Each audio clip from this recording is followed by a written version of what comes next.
Today on the table, we have a Smith & Wesson Model 29. This is a Model 29-2, but we're going to go over the whole history of it. So the Model 29 is a large-scale end revolver, or a large-scale end-frame revolver.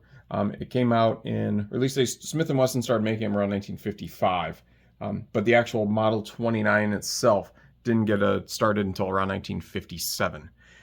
They made 10 different variants through those years from 1957 until the 90s. Generally, when they get to the 10th variant or the 10th dash, they stop production, and they did stop production on these in the late 90s. I think it was like 1999, I think was the last year. But once they hit those 10 evolutions or variants, that's when they stop, just because that's a lot of them.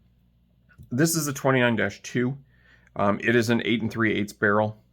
It came in a 6.5-inch barrel as well. If we go over the different variants that they had, so again, in 1957, that's when the very first 29 came out, or the Model 29 came out. And then later in 1960, they changed it to the 29-1, or when the first dash began. And the only change they had on that was it was still a 6.5-inch barrel and an 8 3/8 barrel. Those are the two options that you could get at the time. It had an ejector rod screw change. And then in 1961 is when this 29-2 came out. This is not a model this is a 29-2, but this is not a 1961. But they made that change in 61.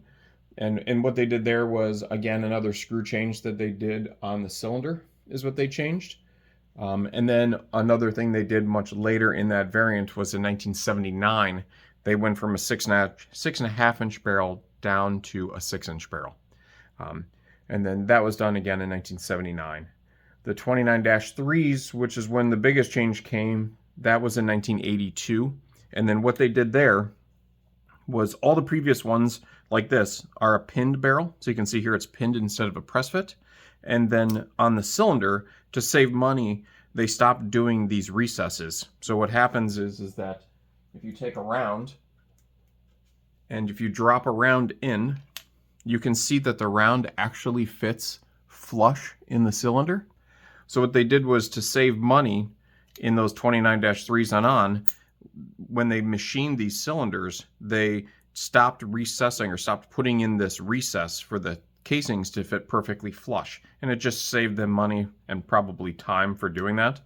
And then also too, with the pin, they stopped putting the pins in because they just went to a press fit barrel, which was cheaper and probably much quicker to produce. And this pin gives it a more hand fit finish, more like a hand built finish. And it's just more desirable to have both of those, as with collectors. I'm a collector, obviously, and it's just more desirable. And it, to me, holds better value having that. And you can see that when you try to buy these versus the newer variants of these. The older ones are more expensive than the newer ones. It did come in a whole bunch of different barrel lengths, depending on the years. There were like even 3-inch, 4-inch, 5-inch barrels. So you could get those, but the main barrel change was in the late 70s on the 29-2s, where they went from a 6.5 to a 6-inch barrel. But so again, it's just and I think I said it's a 44 Magnum, which is pretty obvious that that's what this variant is, or what this model is. It was produced by a fellow named Ed, or he's the fellow that designed it back in the 50s. Trying to think of other fun things that are about it.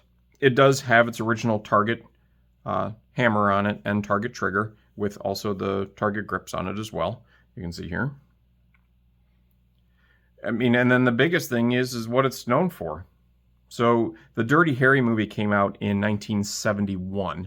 And, obviously Clint Eastwood made this gun very, very popular in that case. He carried, which is why I bought this one, he would have carried a Model 29-2 or maybe even a 29-1. In the movie, in different scenes, he used either this 8 3/8-inch barrel, or he actually used a 6.5-inch barrel. So he would have used either of those. If you watch some like the history about the movie, and it depends on the scene in the movie. You know, where he's standing, which way the camera's facing, probably either to make it more menacing looking or if it just fits in frame better. You know, that's where they switch the different size revolvers from for the shorter and longer barrels. It is a very heavy frame. Like I said, it is an N frame, which is their larger frame, or what they call a large frame revolver. So it does have a bit of weight to it. So even when shooting it, you know, it's still going to rise a bit, but it is a very heavy gun. But it is super cool. You can see the Smith & Wesson 44 Magnum engraved right there on the front, or on the barrel. And you can see the different screws to hold the frame together. Here, you know, they start as they went on. There's, you know, 5 screws, 4 screws.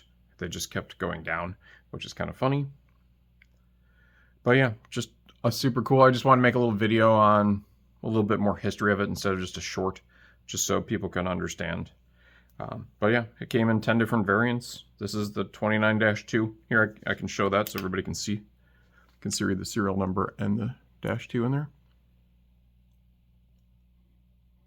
But yeah. Thanks for watching. If you collect, try to find one. I think I found this one at a Cabela's in, I think Colorado, if I remember right, from the gun library.